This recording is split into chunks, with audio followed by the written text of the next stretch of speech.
In this video, I'm going to show you how you can create your own work schedule in ClickUp. So if you want to shade your schedule according to your time, then the best thing to do is to go ahead and create this schedule in ClickUp. If you find this video helpful, I'll kindly request that you support me by liking the video and also by subscribing to this channel.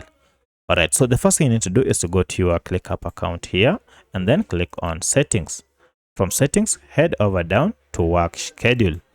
Now, if you click on it, you can see here you can tailor your workspace work schedule to anticipate the impact of days off on your project planning.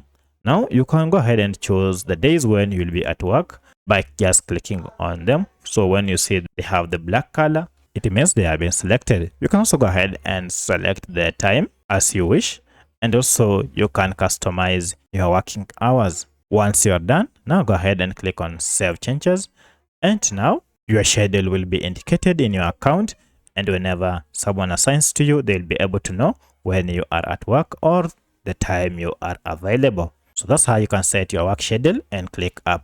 If you have any other question, kindly let me know in the comment section. Otherwise, thanks for watching and let's meet in the next video.